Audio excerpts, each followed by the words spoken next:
The crucial role of CAD software. So we are here to ensure the accuracy and the efficiency of the system.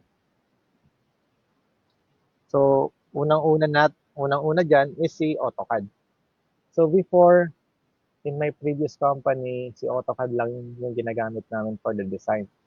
And um, yun yung hindi naman siya ano, hindi naman siya naging dilema. Pero siya yung nagiging pag tawag dun, nagiging problem ko before na medyo matagal yung process of the design.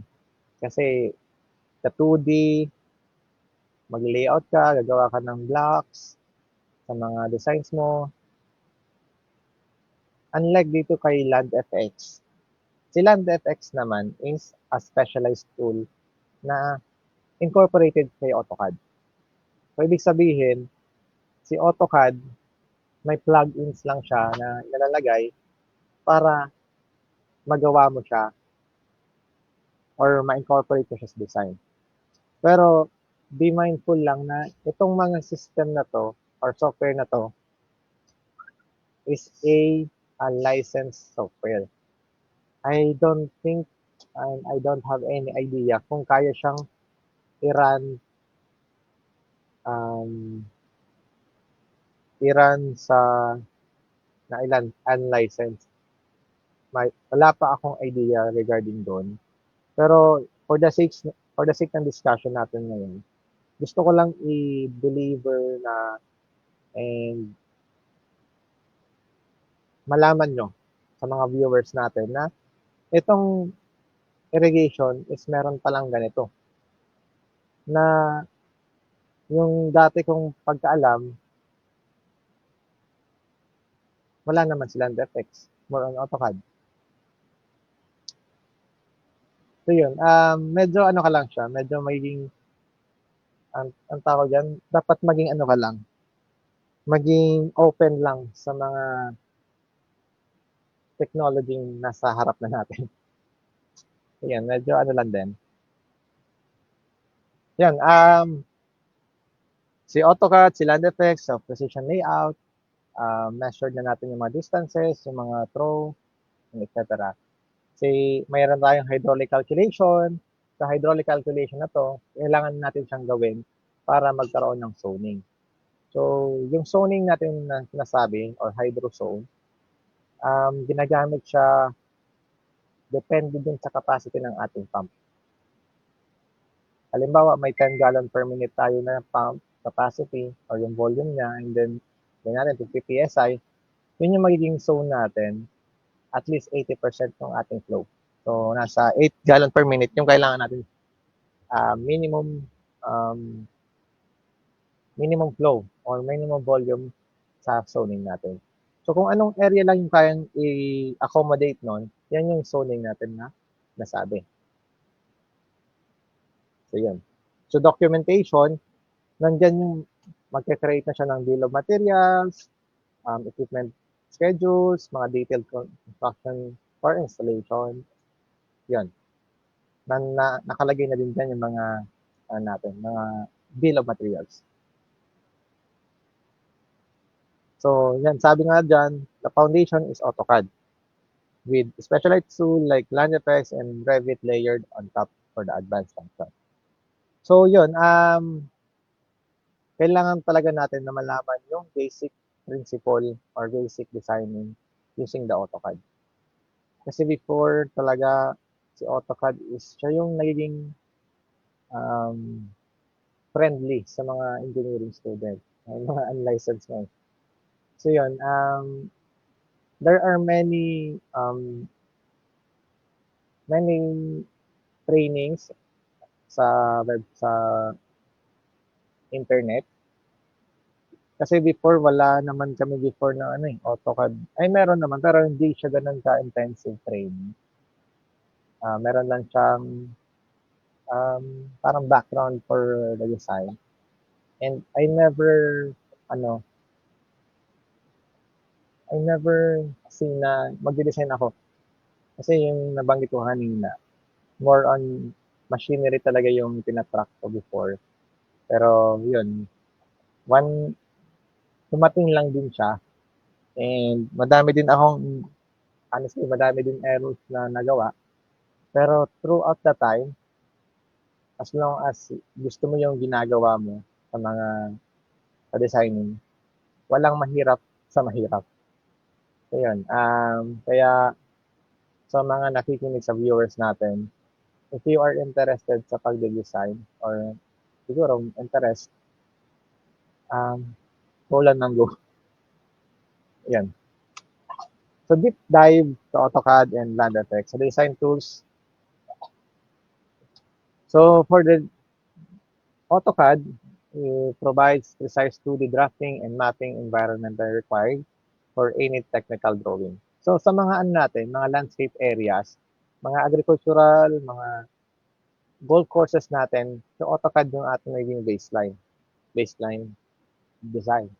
Kasi doon natin ilalagay yung mga hardscape, softscape, kung saan yung mga trees, kung meron bang water features dito sa area na to. Si AutoCAD is the baseline plan kailangan natin. So, para magkaroon tayo ng irrigation system, so gagamit tayo ng land effects. So, yan. For the irrigation design, mag-go hand in hand sila ng dalawa.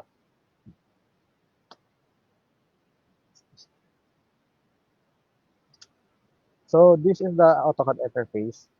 Kung makikita nyo dito, si AutoCAD, same lang siya, halos, may FX. And makikita nyo dito sa AutoCAD interface, meron na siyang FX menu bars. Same as this FX.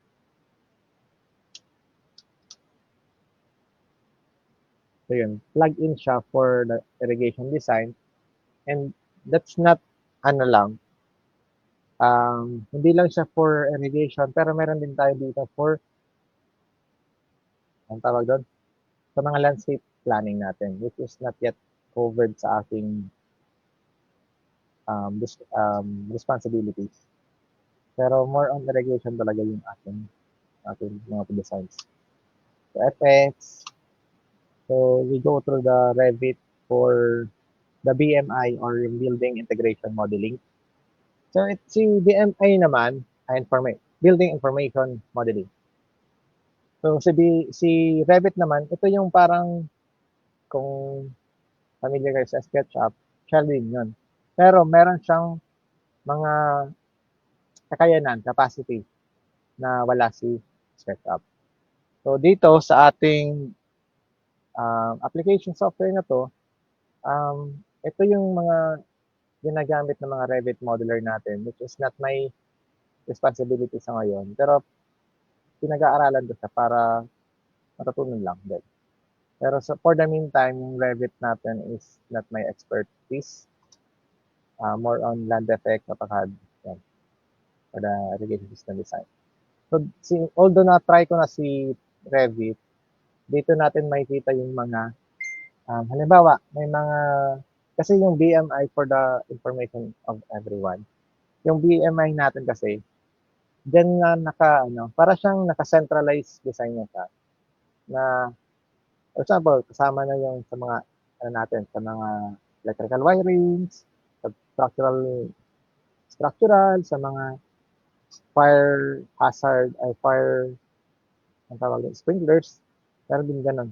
Kaya makikita natin dun sa mga integration ng mga design, pinag-iisa siya, para lang makita natin kung may mga, ang tawag doon, magko-cross ng mga paths nila. Halimbawa, dito sa lines na to, may drainage pala. Ba't mo lalagyan ng electrical lines? Although, possible siya, pero with high risk of danger. Kaya naglalagay tayo ng mga safety features doon. Yun. Is often used for the urban, green roof, large commercial sites. Yun yung magagamit nila. So, sa design natin, yung part ko is nag-ano kami, tawag doon, parang may partnership si landscape designer and si irrigation engineer para ma-incorporate yung irrigation dun sa mga designs ng mga landscape natin. So yun, si Revit is more on 3D modeling. Also, meron din tayong makukuha dyan ng mga um, tawag doon, mga different views. So, yun, for the software na pag-uusapan natin. Pero for the meantime, sorry. Yan ko muna to. And then pupunta tayo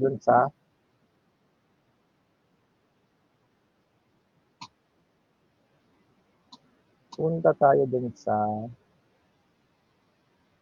sample project.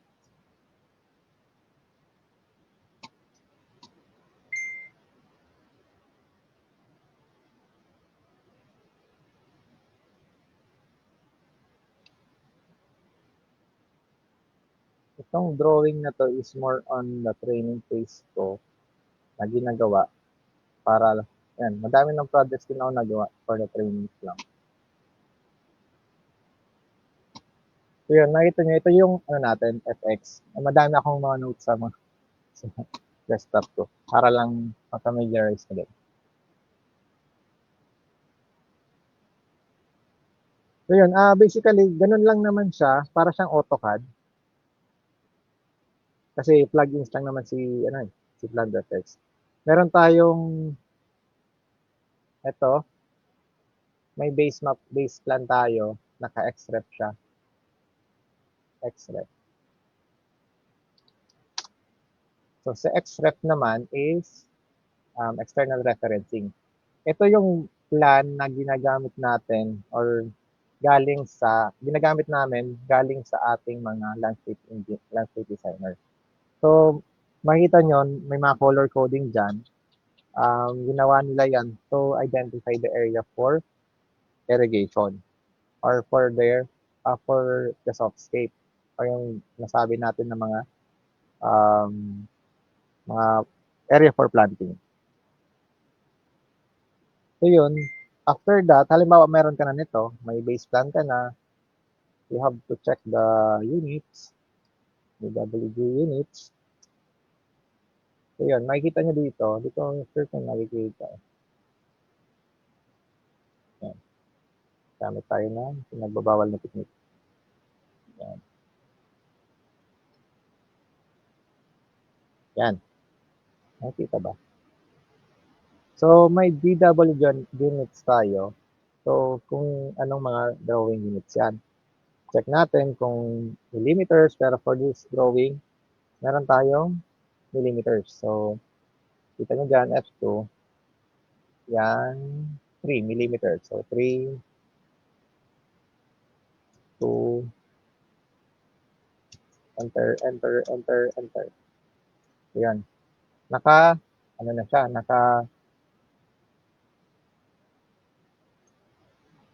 ang tawag doon, millimeters na siya. So, for the first step natin, so meron na tayong landscape area. Ito na yon. So, ang ginagawa ko dyan, maglalagay muna tayo ng area. Zone border. Correct. Para ma-identify natin yung area of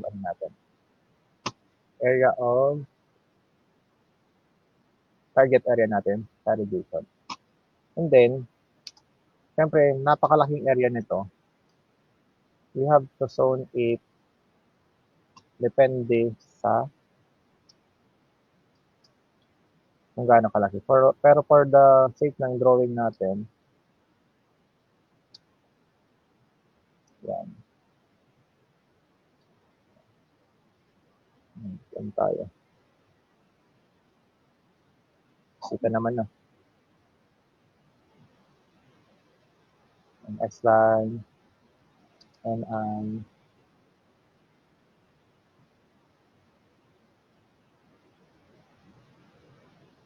NI.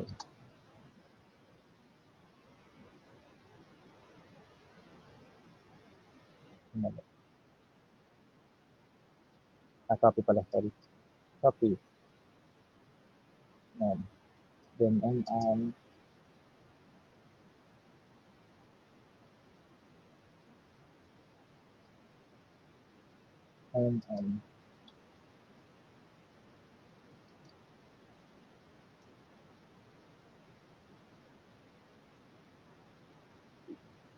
So yan, nagkaroon na tayo ng zoning dito. Yan, 1, 2, 3, 4, 4. Meron tayong 16 zones. Likod lang natin to, side to back. Yan. Kita nyo dito, yung mga green areas na to, ito yung mga areas na target areas for irrigation. So, lagay muna tayo ng outline for planting. So, PL tayo. Okay. So, in this part, we have to look for irrigation, target irrigation area para yun lang yung pupokusan natin. CL. So, yan. Example, dito sa project na to, ito muna tayo mag-focus sa area na to. So, after malagay natin yung area na to, so ito yung target natin, may irrigation manager tayo. Si irrigation manager, dito tayo mag-put up ng mga equipments. Kung target mo ba lagyan ng sprinklers, ng mga drip lines, nandito siya. So, kung naglalagay tayo ng irrigation dito, or mga emitters natin, may mga, ano din tayo, may mga, ang tawag doon, may mga types of planting din tayo, shrub, lawns, and others. Pero sa project na to, sample natin dito is yung drip line. So, makikita nyo dito, kita ba?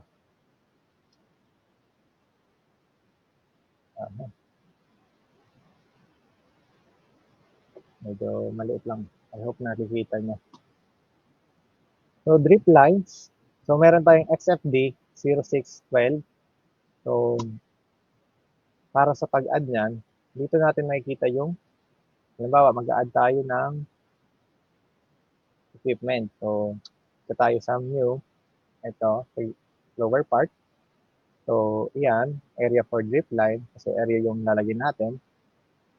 So, papasok siya dun sa ating mga manufacturers. Nandiyan si GPH, doon pa sa GPH. Si Hunter, yan. Yan yung mga existing sa Pilipinas. Si Hunter, si Netafim, si Rainbird, si Toro. Other than that, wala na akong idea. Pero for the discussion na to, ang ginagamit talaga namin is more on si Rainbird. Lahat ng design namin. So yun, isa pa, sa designing kasi, hindi lang dapat lagay ka ng lagay. Dapat alam mo din yung nilalagay mo. For example, ito, XFCD. Ano yung capacity niya, ano yung purpose niya. Itong XFCD is may check valve siya. So, pag sinabi yung check valve, so, nag-require siya ng, parang may check valve. Yung check valve kasi is to shut down the water para hindi siya tumulo at specific. Halimbawa, natigil na yung irrigation schedule natin, ita-cut off na yung lines or yung butas para hindi na siya mag-deliver ng tubig regardless na may tubig pa sa tubings niya. Kasi may mga instances sa mga tubings natin, may naiiwan at may naiiwan dyan. Ang iniiwasan lang natin dyan is, especially sa mga sloping areas natin, iniiwasan natin dyan yung pag stock up ng tubig dun sa lower part kasi yun yung pinakamababa, dun din yung pupunta yung tubig natin. Sabi nga nung former, nung ating professor before, na kung saan yung pinakamababa na area na pwede puntahan yung tubig, hahanap siya ng area to settle down as long as meron siyang papupuntahan. Yan, si CV, check valve, pero sa project ito is si XFD. So, si XFD is on surface. So, nakaibabaw siya. Nasa babaw lang siya. Si ano naman, XFS, ito yung binabanggit ko kanina, sorry, dito ata nabanggit. May mga drip lines tayo na naka-embed sa lupa. So si XFS is subsurface drip lines wherein naka-embed siya, nakatago siya dun sa ating mga halaman. Yung picture kanina, nakaibabaw or nakapatong sa lupa natin, that's at XFD. So yun. Before the design kasi, kailangan din natin na familiarize, mayroon tayong idea, knowledge sa mga ilalagay natin. So for this project, lagay lang tayo ng XFD. So yun, yung spacing natin, 612. Ibig sabihin nito is 0.6 gallon per hour yung flow niya, and then yung spacing niya is 12 inches. So yun, iba-iba yung may lalagay natin dito. So, depende sa designer kung ano yung um, way of designing niya. Kung ano yung spacing, as long as ang importante lang dito is ma-deliver natin yung water demand sa area natin. Kasi without knowing the amount of water na kailangan din sa area, mahihirapan tayong ma-meet up um, yung kailangan or yung water demand sa area natin. So it would affect the time of operation natin. So add to project. So yan dito may design pressure tayo 1, 1.5, 2, 3, 3.5, 4. This pressure is in bar units. Bar. So yung one bar natin is 10 meter water head. 10 meters na water head. Or sa PSI naman, English unit is 14.5 PSI. So every pressure may specific specific flow.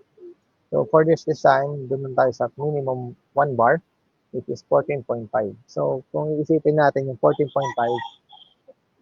yan na yung pinakamababang design pressure. So ibig sabihin ng design pressure, dyan yun mag-initiate yung delivery ng tubig. Kung wala kasing pressure, walang tutulak dun sa ating tubig para mag-init ng water dun sa specific area. Kasi halimbawa, na-stagnant siya, expect din natin zero na siya, zero pressure siya. So yun, add natin, ito na yung XFD, then click mo lang sa dito. Pag nagkaroon ng problemang ganito, polyline selected as arc segment, it must consist of only line segments. So problema nun is not closed down. So ginagawa namin dyan, polyline, select the polyline, right click, polyline, the curve, and then close natin. So yun. Para maging close polyline. Then ulitin natin. Yun. Kita nyo, ito na yung natin, drip lines. So sa installation natin, ganito yung magiging itsura ng installation natin. So pahaba siya along the longest side ng ating mga landscape area para ma-minimize natin yung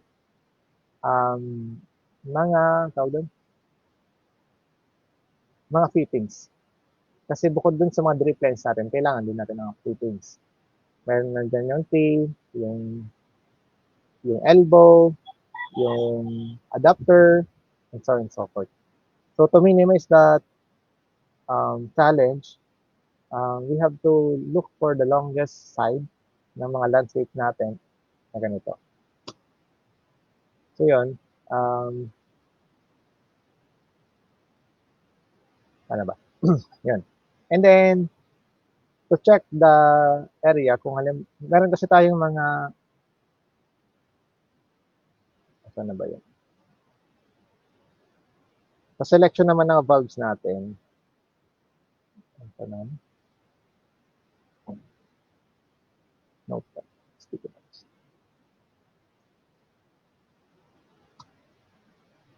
Sa selection ng ating ng valve, yung sinabi ko kanina, ito yung normally closed na mga valves natin.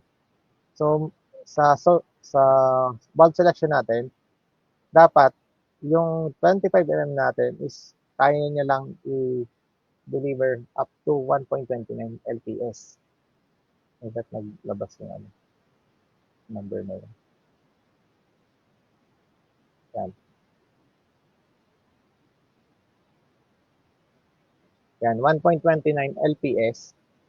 And also sa mga, for the succeeding size, 40 mm up to 2.23 LPS, 50 mm to 3.49 LPS. Siya lang yung allowable flow dun sa ating mga valve sizes. Kasi yon sa valve naman, meron tayo dito, gamitin natin itong ESD IDM. So, i-check muna natin yung flow ng isang area. So, schematic, nakita nyo dyan, then circuiting. Then dito, head tally tayo. Sa head tally, makikita natin yung flow dito. So, 6.24.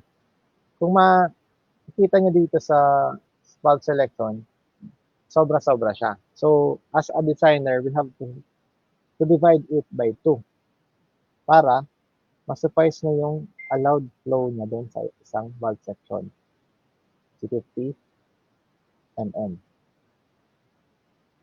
So, para malinawan tayo, cancel ko na natin to. Then, hatiin natin yung area for ito, sa dalawa. Yan. Ganun lang naman. Ano po?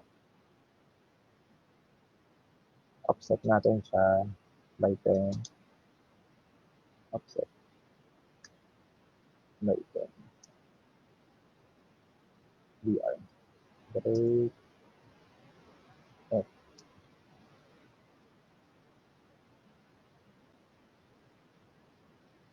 VR. Ay, sorry. VR break. Ito yung binabanggit ko kanina regarding AutoCAD.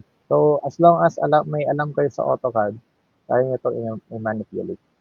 So, yung mga basic controls ni AutoCAD, same lang naman ni Land Effects. So, yun. Yan, lagay tayo dyan. I-check natin yung head tally. So, 3.35. Pasok siya doon. 3.35. Pasok sa 3.49. So, okay na to. Wala.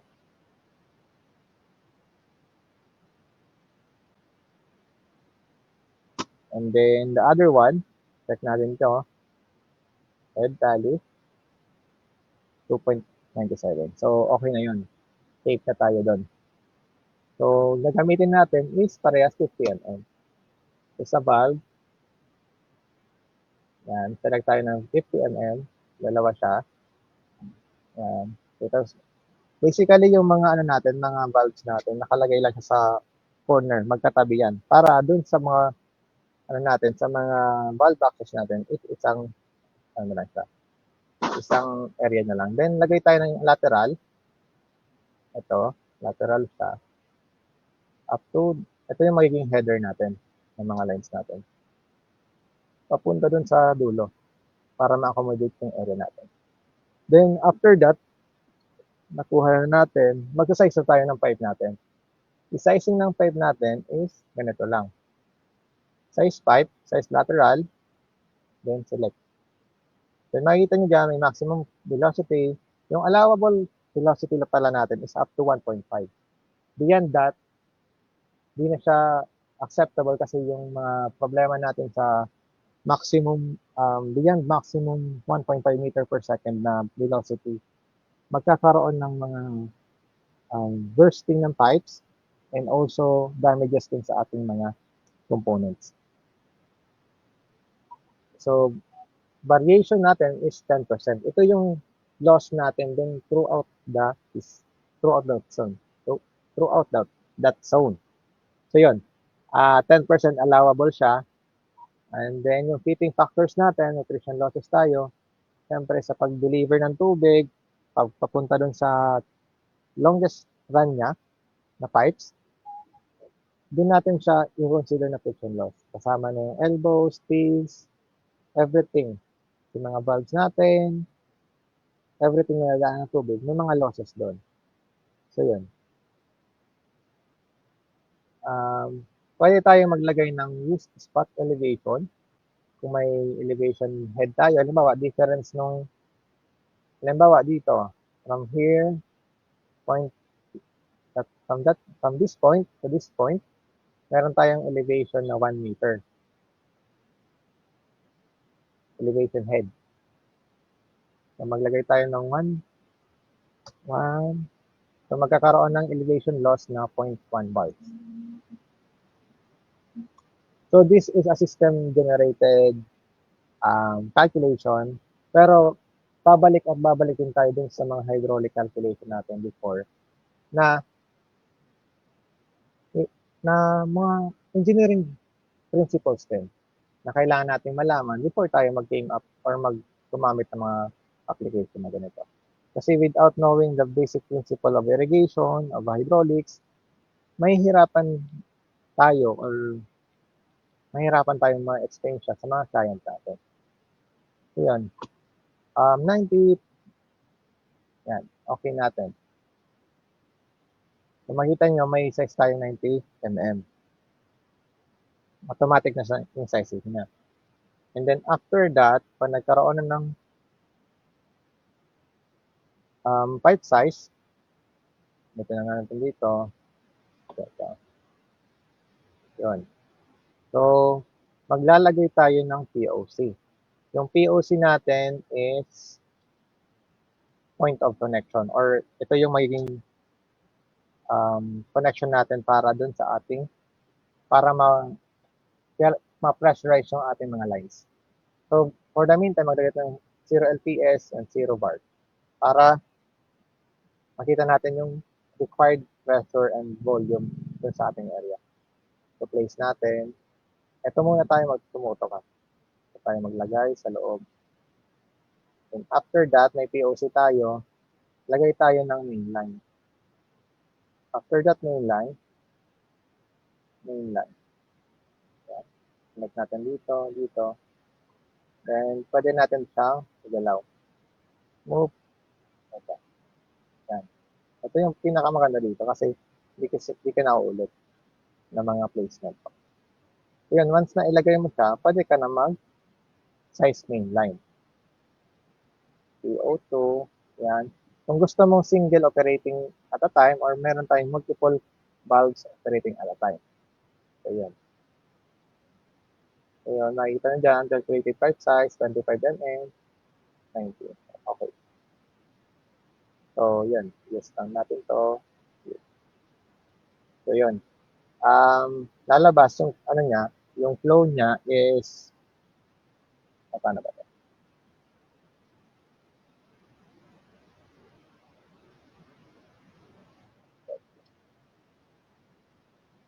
After pala nito, lagay tayo ng water meter.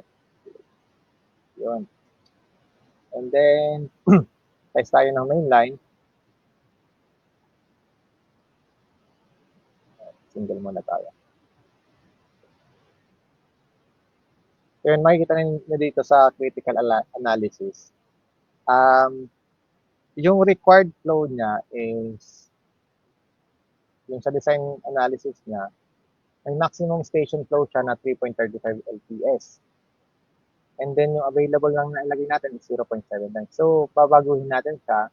And yung required pressure natin is 2.47. Corresponding to all the considerations sa nasa taas.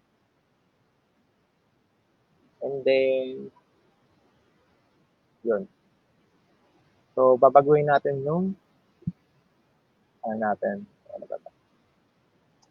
3.35 and then 2.47. So, lalagay natin is 3.5 LPS and then 2.5 bars. So, yun yung magiging natin, magiging setup ng ating pressure and then yung flow.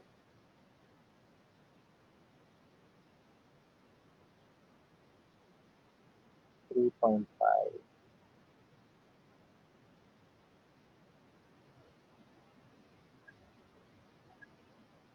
So 40 mm water size natin, then bars is 2.5. Okay, place.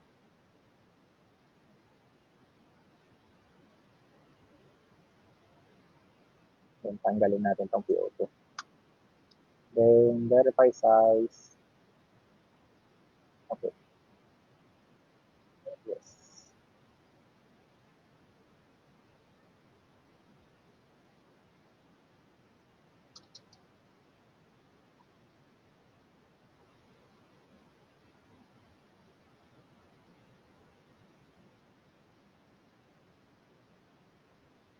Yung lalabas to, check the status of shut off valve to run the verify. Yan. Ayun natin.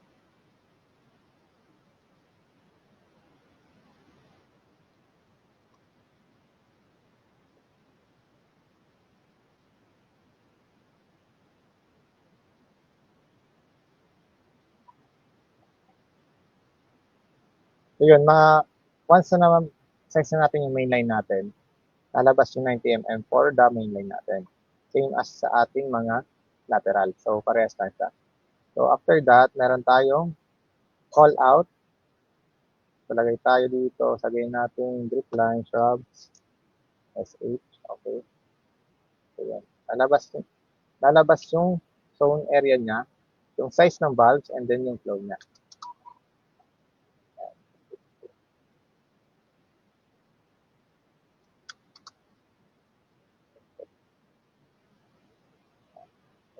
H2, then, tutok natin dito.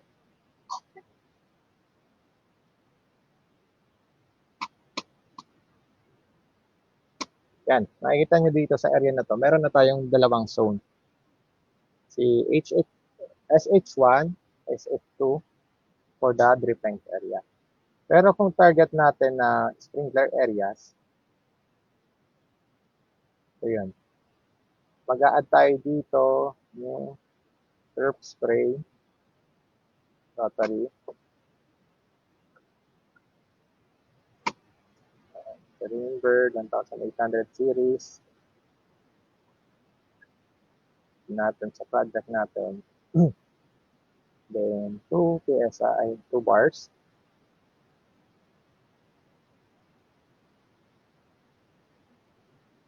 Then medyo malag lang yung ating software.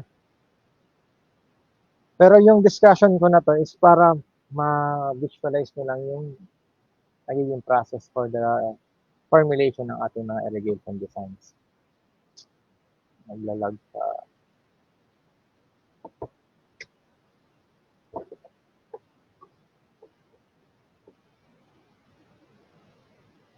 malag yung ating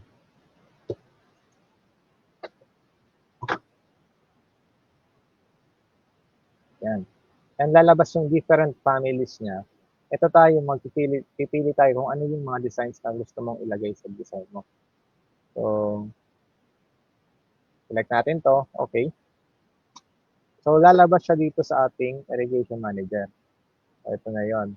Meron tayong R1 14, 18. Ito yung different rotary nozzle ni Greenberg. So, select natin siya.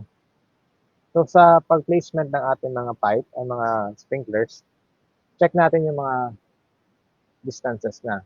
Example, ganito, kasi yung design natin is 100% overlapping. Yan yung standard natin sa design natin. F3. Yan, makikita nyo dito, ito na yung sprinkler natin. So, head-to-head tayo. Yung design natin is as much as possible 100%, pero may mga instances na hindi siya nag 100%, especially sa ganito. Kasi yung allowed distances lang naman ng mga sprinklers natin is mayroon din siyang limitation. So, yun. Ganito lang yung magiging itsura niya sa design mo. Yan. Ito yung ginagawa ko. Yan.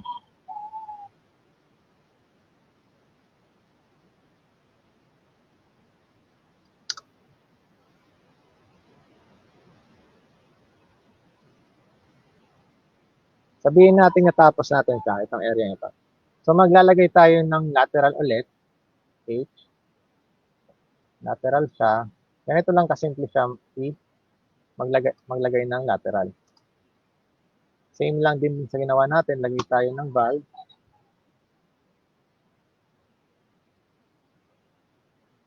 Saka pala, pwede natin siyang i-highlight. And then yun, lalabas yung flow niya, 0.25 sa pinakababa. Ito. Kung nakikita nyo to.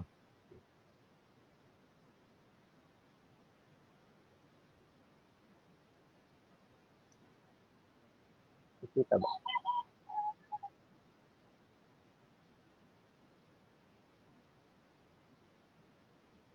Nawala na.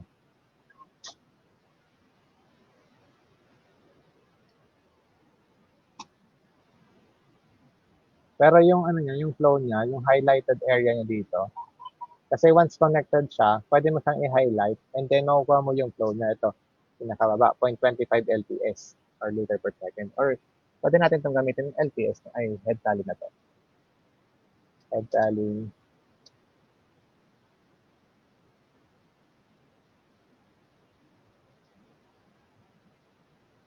Tayo. Yan. 0.25 LPS.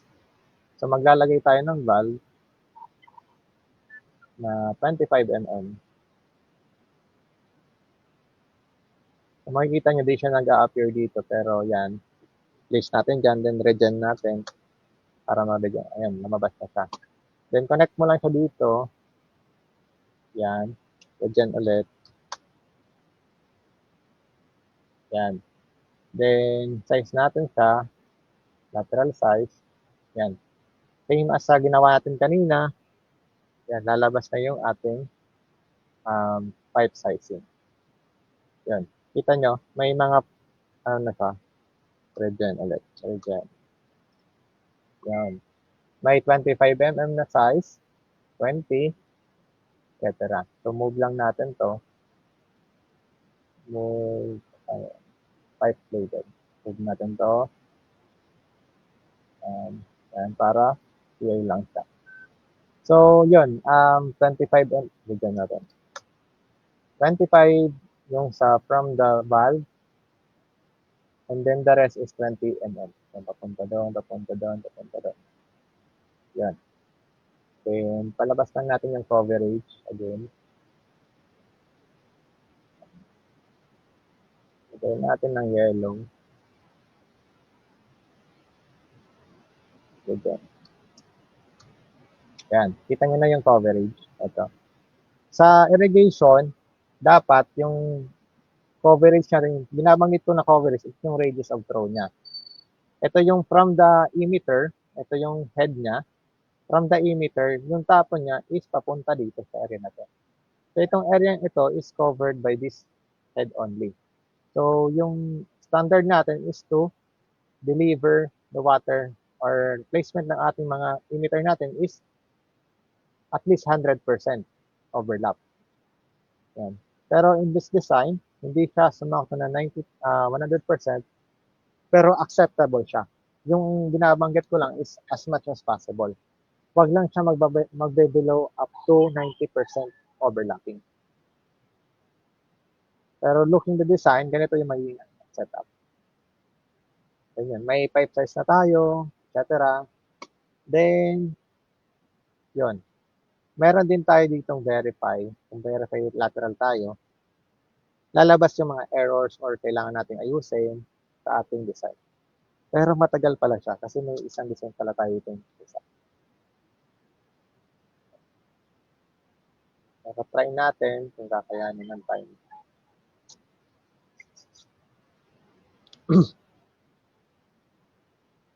Kung iisipin natin yung designing ng mga irrigation system is ano lang naman po. Mostly mga ano lang naman, AutoCAD. Mga commands is same as AutoCAD lang naman. So, makikita niyo dito, may unpiped head siya na 180 emitter. So, highlight in green, makikita natin yung mga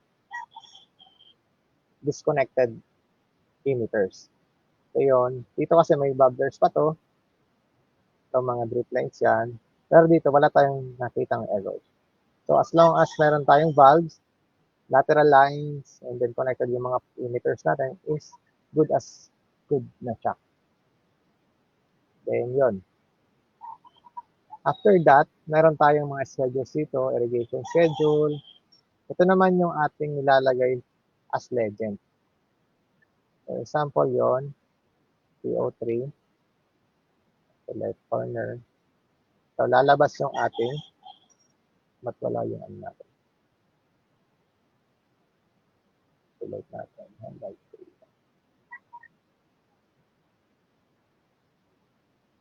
PO3.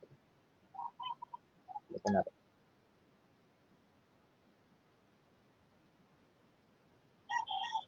Irrigation, schedules. Okay, select. Ayan tayo. Left. So, yun. Ito yung magiging ano natin. Ito na yung medyo masayang part kasi may schedule na tayo. May quantity tayo, kung ilang radius niya, ilang quantity ng bubblers natin, yung kung gaano ka haba yung mga drip lines natin, may mga quantity na siya. And also mga solenoid valve, the lateral lines, or yung mga tubo natin na ilalagay. Pwede din natin siyang i-convert into Excel. So, irrigation schedule, new, dito tayo. Spreadsheets. Okay. So, yun. After that, enter natin. Mag-generate siya dun as Excel na.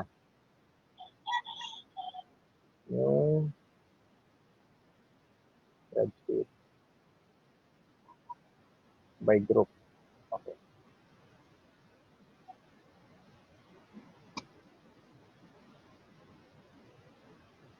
So, yun. Ito yung lalabas na mga Excel file na. So, madali na natin siyang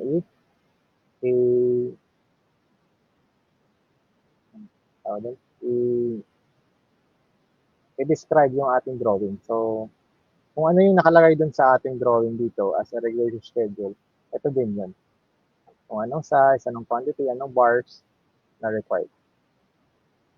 And also, meron din tayong watering bulb schedule. Dito natin malalagay ay makikita yung number of heads, length of pipe by size, design pressure, pressure loss. So, lahat ng nailagay natin doon is papasok dito. So, okay natin.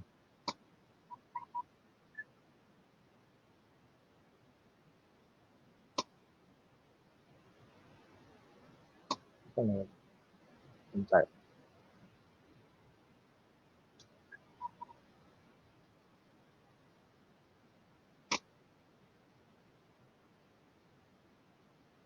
So, yun. Every stations, lalabas yung mga corresponding description niya. For example, itong SH1, di ba dalawa lang naman yung delete natin to. Yung SH1 natin requiring 2.97 LPS. Yung second one is 3.35 with number of heads. Ito yung solid drip lines natin. Ang ganyan siya kahaba. And also dun sa ating mga piping. So meron tayong pipe 90 mm, 20.9 meter, 21.2 meter. So design bars, yan. Yan yung ginagamit natin for the valve schedule. Which afterwards, gagamitin natin siya sa watering schedule.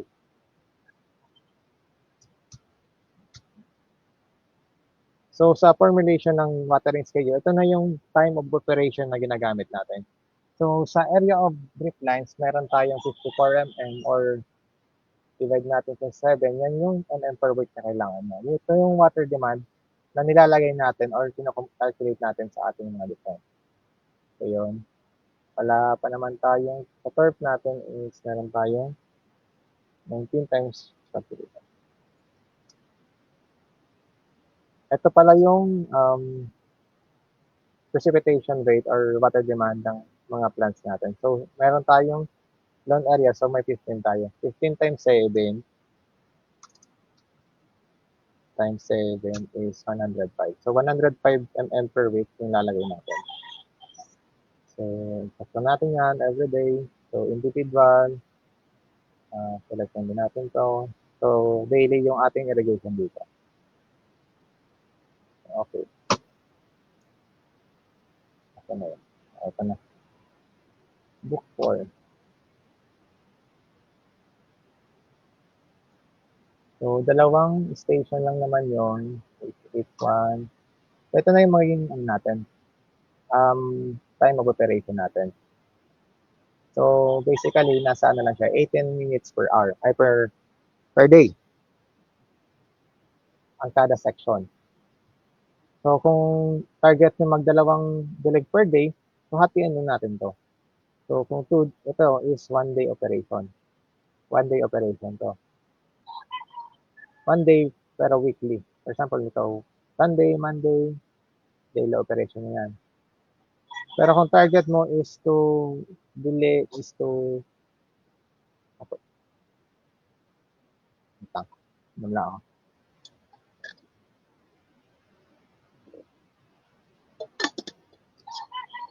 Pero yung kung target natin is twice a day, i-divide lang natin 2 by 2. So, basically, 9 minutes siya per operation per, halimbawa, umaga. 9 minutes siya, yung isang zone lang papatakbuhin mo. Basta ma-suffice niya lang yung allowed time, 18 minutes per day. So, throughout the week, meron tayong 18, 18, 18, 18, 54. Ay, tapa. Total dito. Yung weekly operation natin is 151 minutes. Ay, sorry. So, 125 minutes per week. Per station yun. Kung lahat, ito na din yun, nasa 249 minutes per week. Just simply as that. So, yung purpose ng presentation ko, I know, medyo mahirap siyang sundan, pero yun lang yung magiging, natin, yung parang edge natin dito para makita natin na meron tayong software na ginagamit for irrigation. Ito na yung ginagamit natin na pag-formulate ng mga bill of materials, pag-formulate ng mga quantities, dito yon. Kasi before yung ginagamit ko before na AutoCAD as itself lang, gagawa pa ako ng blocks. For example, ganito, may blocks ka pa niyan, i-isa-isayin mo pa yan, then i-calculate mo siya through Excel. May ginawa ako before na lang, check natin. Sa mga manual calculation natin, without using the LandFX, yun yung nagiging tumatagal yung ating calculation. Okay, so na lang. So,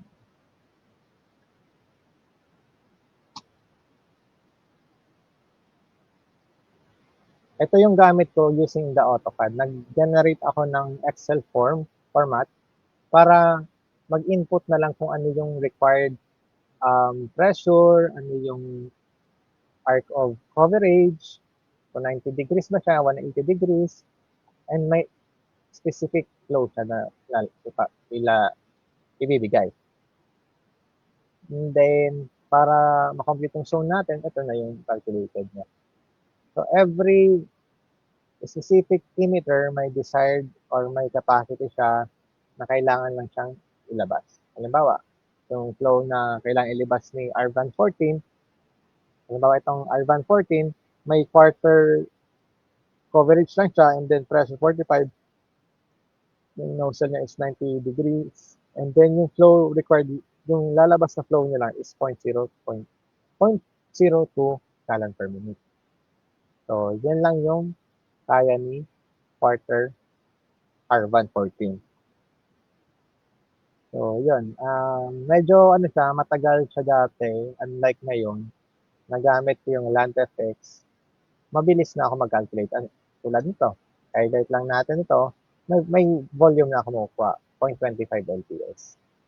So, ito yung pinakamagandang steps para sa design, mapadali.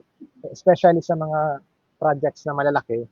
Kung nakita niyo tong project na to, medyo malaki to, isang stadium somewhere in Middle East. So, it take 2 to 3 days para sa pag-layout lang nito. Wala pa yung calculation, so on and so forth. Medyo tricky din kasi yung design nila kasi meron din mga bubblers pa tayo. Ganito. Pero wala ditong sprinklers kasi more on shrub areas sila. Yun, for para makakita kayo ng complete designs.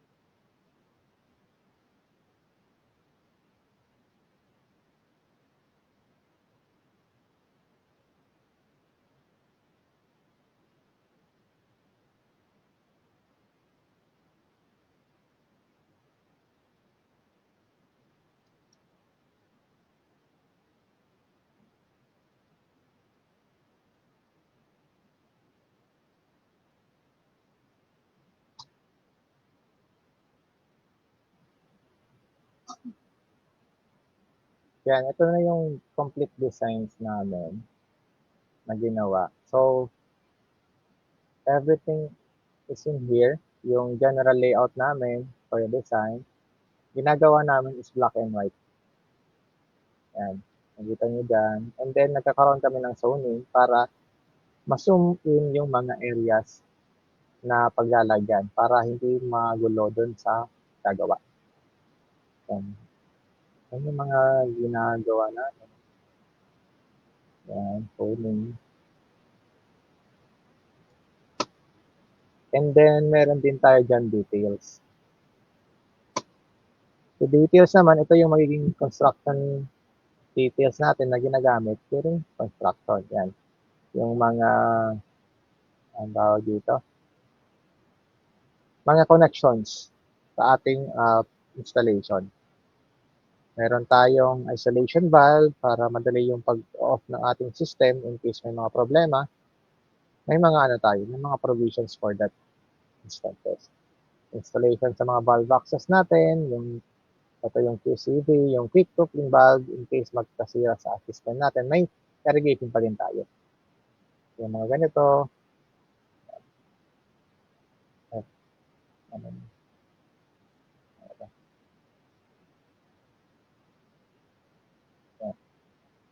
yung mga valve assembly natin, ganito, mga decoders, etc., mga bubblers natin. Yan, dito natin siya pinapasok sa mga details. Dito na siya kayang i-discuss isa-isa. Yan, kung paano siya ginagawa yung mga trenching natin, may standard tayo na dapat yung may warning tape tayo above that lines. Halimbawa, may mga tubo dito, ito yung main line natin, and then yung lateral natin. So, naka-embed siya up to 1 meter. 700 from the main line, 500 sa ating lateral. And then, may mga warning tape tayo nilalagay para maiwasan yung pagkasira ng mga water lines natin in case merong dredging or trenching dun sa area natin. So yun, ito yung mga details ng mga design namin. Yung bubblers natin, para sa mga trees. Yan. So naman, in case may mga hardscape na dadaanan, maglalagay tayo ng mga pipe sleeve para hindi siya ma-compress yung ating water lines. Yung hardscape natin, yung mga hardscape natin, kabilang doon ang mga concretes. Pag sinabi naman natin softscape, is more on mga non-areas, so yung tumataniman natin. I think that's all for the land effects design. and then we go back to my final slides.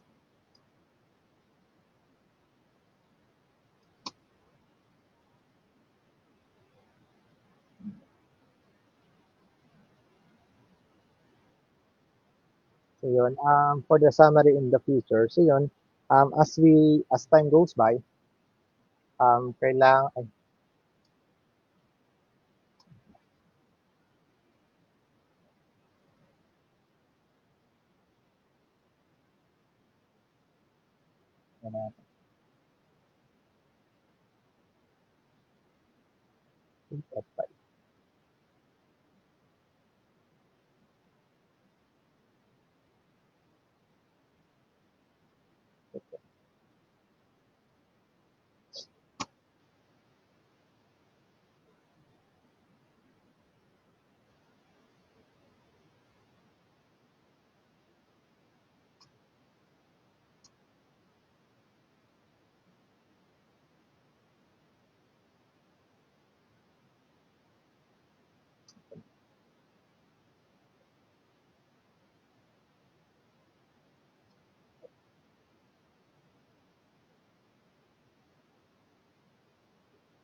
ano, ano na rin.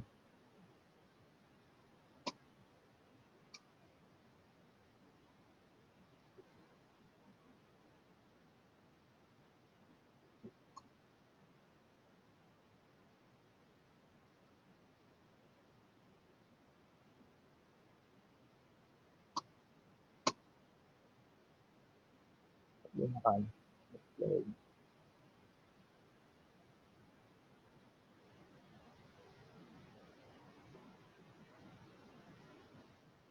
Di ko na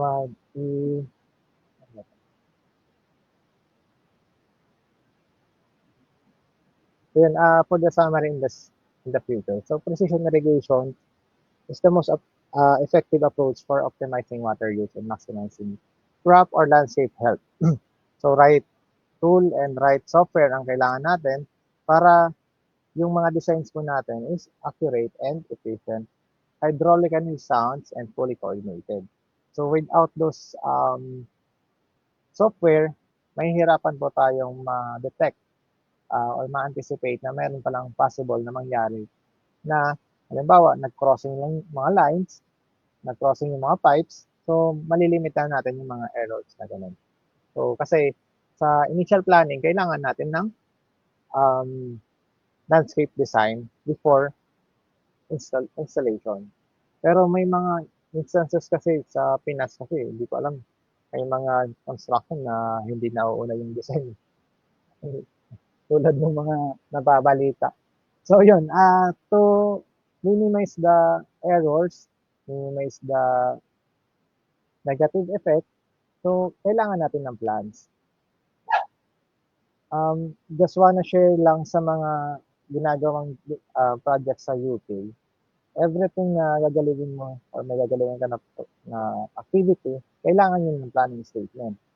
Pero dito sa Pinas, I don't know if merong ganun kasi as long as merong building permit, yung land use plan, ay yung comprehensive land use plan is not,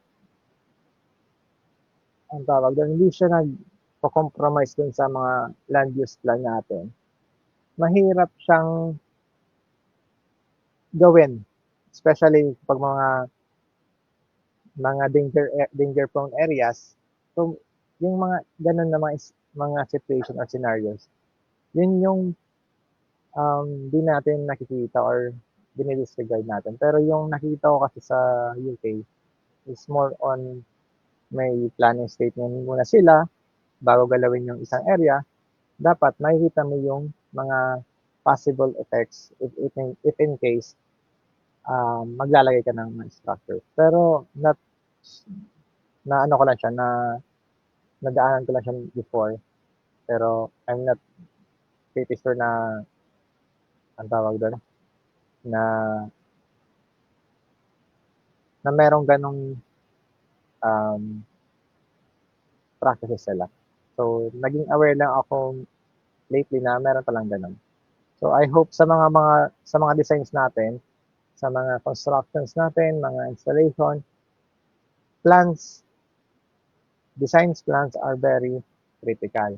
Kasi yun dun tayo magbabase ng mga projects natin, kung gaano katagal siya gagawin, kung gaano siya kalaki. So, design plans is very important. So, dito kami as a designer para ma-quantify namin yung mga kailangan sa mga projects natin. So, design is not just what it looks like and feels like. So, design is how it works, sabi ni Steve Jobs. So, without knowing everything regarding hydraulic calculation, engineering, the designs, measurements, kung ang designs natin is not aligned with the principles, basic principles on irrigation, mahihirapan tayo. Mahihirapan tayo na um, ang tawag doon, i-accept na yung mga ginawa nating design will fail eventually in the near future. So, as basis ng ating mga installation, so design is very important and critical.